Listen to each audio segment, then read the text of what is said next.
बच्चों welcome back to my channel lucky Guru class में आप सभी प्यारे विद्यार्थियों का स्वागत है। बच्चों अगर आप क्लास 10th की तैयारी कर रहे हैं और 2025 में आप भी 10th के एग्जाम देने वाले हैं और हिंदी के सेक्शन में अच्छा स्कोर करने वाले हैं तो बिल्कुल सही वीडियो में आए हैं। बच्चों इस वीडियो में हम बहुत इंपॉर्टेंट टॉपिक को कवर करेंगे, इसलिए बिना बात किए हुए टॉपिक को शुरू करते हैं क्योंकि समय बहुमूल्य है। देखिए आज का पहला प्रश्न आपके स्क्रीन पर आ गया कि गुरु नानक ने किस धर्म का प्रवर्तन किया था? मुस्लिम धर्म, सिख धर्म, हिंदू धर्म, ईसाई धर्म। तो बच्चों इसका राइट हो जाएगा सिख धर्म, बी ऑप्शन आपका सही हो जाएगा। ठीक है, दूसरा प्रश्न, कवि घनानंद का वध किसके सैनिकों ने किया था? और हाँ बच्चों, जैसा कि हमारे बिहार में महापर्व छठ का लोक आस्था का पर्व जो है वो चल रहा है, तो थोड़ा सा बाहर से जो है वो गाने बजाने का आवाज़ आ रहा है, इसको आप इग्नोर करिएगा, आप यहाँ पे फोकस करिएगा आंसर ऑफ क्वेश्चन पे। ठीक है, तो बच्चों कवि घनानंद का वध करने का किसके सैनिकों ने किया था? तो नादिर शाह के सैनिकों ने। ठीक है, सी ऑप्शन बिल्कुल सही हो जाएगा। ठीक है, आगे देखिए, सांप्रदायिक मुक्त कृष्ण भक्त कवि कौन थे?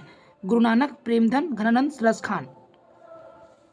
माँ छठी माँ से यही प्रार्थना करें कि मेरे सारे विद्यार्थी इस बार 2025 में टॉप करें, बहुत अच्छा स्कोर से आप लोग पास करें, अपने माता पिता का नाम खूब रोशन करें। ठीक है, तो इसके लिए आप लोग को पूरा वीडियो को बिल्कुल अंतिम समय तक जरूर देखिएगा, बहुत अच्छा स्कोर करिएगा आप लोग इस वीडियो के माध्यम से। देखिए इसका आंसर हो जाएगा डी, रस खान। ठीक है, सांप्रदायिक कृष्ण भक्त कवि कौन थे? तो रस खान थे, डी ऑप्शन हो जाएगा। ठीक है, चलिए आगे देखिए, मेरे बिना तुम प्रभु शीर्षक कविता किसके द्वारा भाषांतरित की गई है?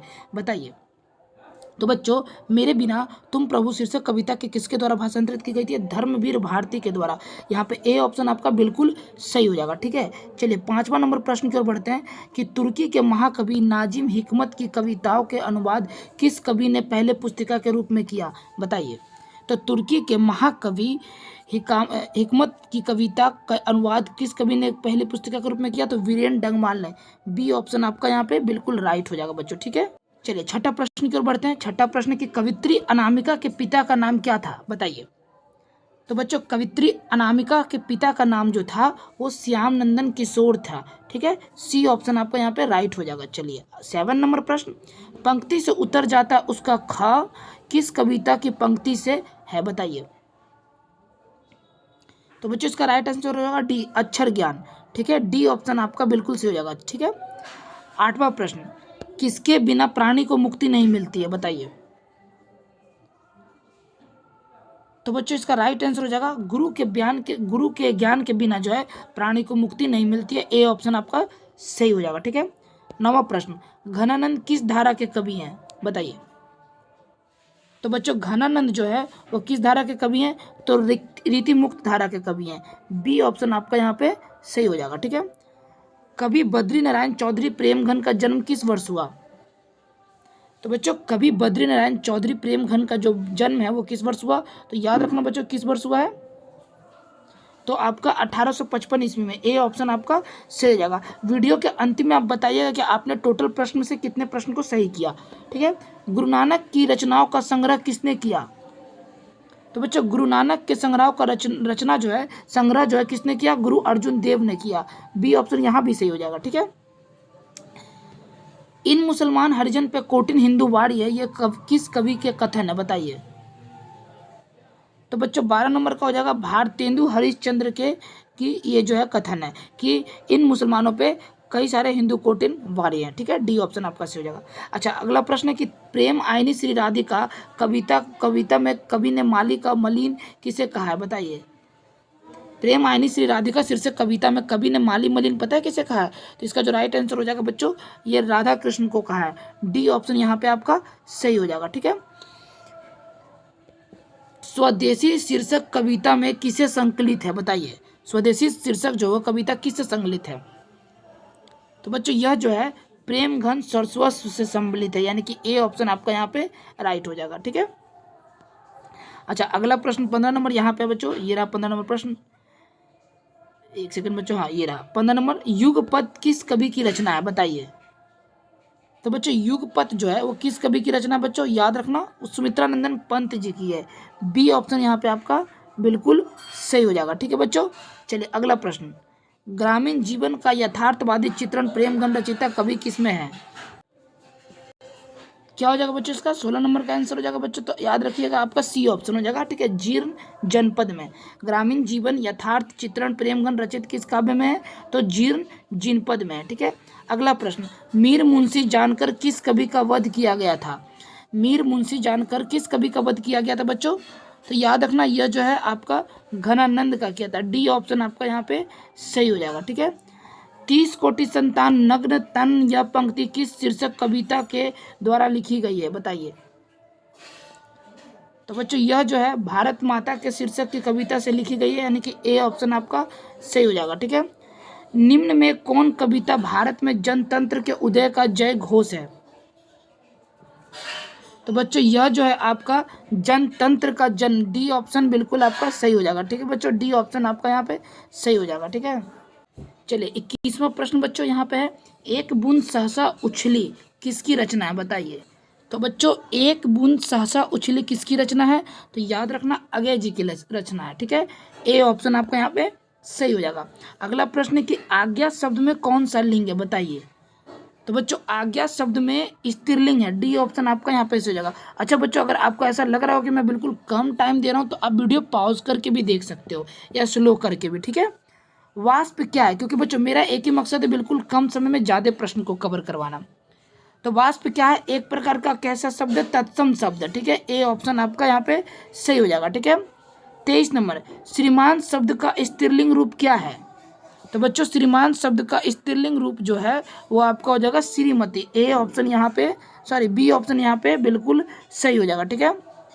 लड़का का बहुवचन क्या होगा? बताइए, लड़का का बहुवचन क्या होगा? तो बच्चों लड़का का बहुवचन जो है लड़के हो जाएगा। सी ऑप्शन यहाँ पे सही हो जाएगा। अच्छा, संज्ञा या सर्वनाम के जिस रूप में वाक्य के अन्य शब्दों के साथ उनका संबंध सूचित हो उसे क्या कहते हैं? तो उसे कहते हैं बच्चों कारक कहते हैं। डी ऑप्शन आपका यहाँ पे सही हो जाएगा। ठीक है। चलिए अगला प्रश्न की ओर बढ़ते हैं। मैं पर किस कारक की विभक्ति है? मैं पर, तो बच्चों आपने पढ़ा होगा कर्ता ने कर्म को अधिकरण में पर, तो यह जो है आपका 26 नंबर का यहाँ पे राइट आंसर हो जाएगा अधिकरण में पर। ए ऑप्शन आपका सही हो जाएगा। ठीक है। अच्छा अगला प्रश्न, हिमालय से गंगा निकलती है, यह किस कारक का उदाहरण है? ठीक है बच्चों, तो ये इसका जो राइट आंसर हो जाएगा आपका बी ऑप्शन अपादान से। वैसे करण से भी होता है लेकिन वहाँ पे सब से का प्रयोग जुड़ाव से होता है, अपादान का मतलब जो अलगाव से। तो हिमालय से गंगा हमेशा के लिए निकल जाती है, तो ये अलगाव हो गया, इसीलिए अपादान से। ठीक है। हिंदी में कितने सर्वनाम हैं? तो बच्चों याद रखना हिंदी में जो है 11 सर्वनाम है। सी ऑप्शन आपका यहाँ पे राइट हो जाएगा। ठीक है। मेरा एक कुत्ता है जो भोपाल से लाया गया है, ये किस सर्वनाम का उदाहरण है? बताइए। तो बच्चों इसका जो राइट आंसर हो जाएगा वो हो जाएगा आपका बच्चों ए ऑप्शन संबंधवाचक सर्वनाम। ठीक है। 29 नंबर का ए ऑप्शन सही हो जाएगा। जो संज्ञा या सर्वनाम की विशेषता बताए उसे क्या कहते हैं? तो बच्चों उसे क्या कहते हैं? उसे कहते हैं विशेषण कहते हैं। डी ऑप्शन सही हो जाएगा। ठीक है। अच्छा, मगम्मा किसके साथ विवाद था? मगम्मा का साथ, मगम्मा का बताओ किसके साथ विवाद था? तो मगम्मा के विवाद जो उसकी बहू नजम्मा के साथ था, यानी कि बी ऑप्शन आपका सही हो जाएगा। ठीक है। अब अगला प्रश्न ठीक है 32 नंबर क्वेश्चन यहाँ पे बच्चों, सात कौड़ी होता है किस भाषा के प्रमुख कथाकार हैं? बताइए। तो सात कौड़ी जो होता है वो किसके प्रमुख कथाकार हैं? तो वो उड़िया के प्रमुख कथाकार है। सी ऑप्शन आपका सही हो जाएगा। ठीक है। ढाते विश्वास शीर्षक कहानी में तूफान किसका घर टूट गया? तूफान में, तो बच्चों तूफान में लक्ष्मी का घर टूट गया ढहते विश्वास कहानी में। डी ऑप्शन आपका यहाँ पे बिल्कुल सही हो जाएगा। ठीक है। किसे महसूस हुआ कि पृथ्वी और आकाश के बीच घुटन भरी हुई है? 34 नंबर का बच्चों, सीता को महसूस हुआ कि पृथ्वी और आकाश के बीच जो है वो घुटन महसूस हो रही है। ठीक है। आगे देखिए, बिज्जू की पत्नी का नाम क्या था? बताइए। तो बच्चों बिज्जू की पत्नी का नाम जो है पुष्पा था। बी ऑप्शन आपका सही हो जाएगा। ठीक है। नगर शीर्षक पाठ में अमलराज को कितना नंबर कमरा दिखलाने के लिए कहा गया? तो बच्चों यह कहा गया 48 नंबर। सी ऑप्शन आपका यहाँ पे सही हो जाएगा। चलिए 37 नंबर प्रश्न की ओर बढ़ते हैं कि पहले दिन पपाती को क्या था? बताइए। तो बच्चों पहले दिन पपाती को क्या था बच्चों? तो याद रखना बुखार था। डी ऑप्शन आपका सही हो जाएगा। ठीक है। देखिए बच्चों पर्व त्योहार का टाइम है तो थोड़ा बहुत अगल बगल में फैमिली आए हुए हैं तो आवाज़ तो थोड़ा सा कैच करेगा ही, तो आपको इग्नोर करना है। ठीक है। चलिए आगे देखिए, माँ शीर्षक कहानी में किसने अपने बड़े पुत्र को घर आने के लिए पत्र लिखवाया? बताइए। तो 38 नंबर का हो जाएगा माँ जी ने लिखवाया। किसने लिखवाया? माँ जी ने लिखवाया। ठीक है, ए ऑप्शन आपका यहाँ पे सही हो जाएगा। अगला प्रश्न है, ठीक है, देखिए इस प्रश्न को एक बार और रिपीट करते हैं। माँ शीर्षक कहानी में किसने अपने बड़े पुत्र को घर आने के लिए पत्र लिखवाया? तो माँ जी ने लिखवाया, याद रखना। खून की सगाई किनकी प्रसिद्ध कहानी है? तो खून की सगाई जो है ईश्वर पेटलीकरण की प्रमुख कहानी है। बी ऑप्शन आपका यहाँ पे सही हो जाएगा। ठीक है, कटक शहर को बाढ़ की चपेट में बचाने के लिए किसने पत्थर को बांध बनवाया था? तो बच्चों यह बनवाया था किसने? यह महाराज ययाति केसरी जी ने, यानी कि सी ऑप्शन आपका सही हो जाएगा। गायक शब्द में प्रत्यय क्या है? तो बच्चों गायक शब्द में प्रत्यय जो है वो आपका अक है। बी ऑप्शन, सी ऑप्शन आपका सही हो जाएगा। तालु शब्द का विशेषण क्या होगा? तो बच्चों तालु शब्द का विशेषण तालवय होगा। डी ऑप्शन आपका यहाँ राइट हो जाएगा। संधि में किनका योग होता है बताइए? तो संधि में बच्चों किनका योग होता है? तो यह होता है दो वर्णों का योग होता है। ठीक है, जिसमें पूर्व पद की प्रधानता हो और समास पद अवयव हो जाए उसे कौन सा समास कहते हैं? उसे अवयवी समास कहते हैं, अवयवी भाव। बी ऑप्शन आपका सही हो जाएगा। रोगग्रस्त कौन सा समास है? तो बच्चों रोगग्रस्त जो है तत्पुरुष समास है, यानी रोग से ग्रसित, बीच में कारक आ रहा है और जिसमें कारक आता है वो तत्पुरुष समास होता है। ठीक है, अच्छा, वह बाजार की ओर आया होगा, यह किस पद का उदाहरण है? तो यह जो है क्रिया पदबंध का उदाहरण है। डी ऑप्शन आपका यहाँ पे सही हो जाएगा। ठीक है, जिस वाक्य में एक साधारण वाक्य के अतिरिक्त उसके अधीन कोई दूसरा अंग वाक्य हो उसे क्या कहते हैं? तो उसे जो क्या कहते हैं बच्चों? उसे कहते हैं मिश्र वाक्य। ए ऑप्शन आपका यहाँ पे सही हो जाएगा। अगर कछुए ने खरगोश को हरा दिया किस वाक्य का उदाहरण है? तो बच्चों कछुए ने खरगोश वाक्य उड़ा दिया, ये सरल वाक्य का उदाहरण है। बी ऑप्शन आपका बिल्कुल सही है। निम्नलिखित में शुद्ध वाक्य कौन है? चूहा कपड़ा कुतर कर फाड़ दिया, ये, या फिर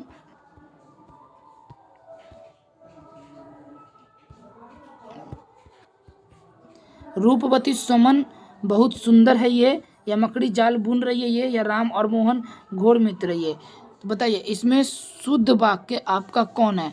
तो बच्चों शुद्ध वाक्य जो है वो याद रखना, मकड़ी जाला बुन रही है, ये शुद्ध वाक्य। ठीक है, चलिए आगे देखिए 50वां प्रश्न, गणेश शब्द का पर्यायवाची क्या होगा बताइए? तो बच्चों गणेश शब्द का जो पर्यायवाची शब्द है एक दंत होगा। D option. देखिए बच्चों ये क्लास में अगर आप देखिए ये अभी पूरा क्लास है बच्चों, ये जो पूरा क्लास है बच्चों, ये क्लास की अगर आपको पीडीएफ लेना है, जैसे देखिए ये सारे पीडीएफ है, ये सारे सब्जेक्टिव ऑब्जेक्टिव है। तो बच्चों देखिए मैं आपको कहना चाहता हूँ अगर क्लास को पीडीएफ लेना है तो आप 9523023488 पे मैसेज कर दीजिए कि सर हम क्लास 10 के विद्यार्थी हैं, हमको पीडीएफ दे दीजिए, हम आपको पीडीएफ प्रोवाइड करवा देंगे।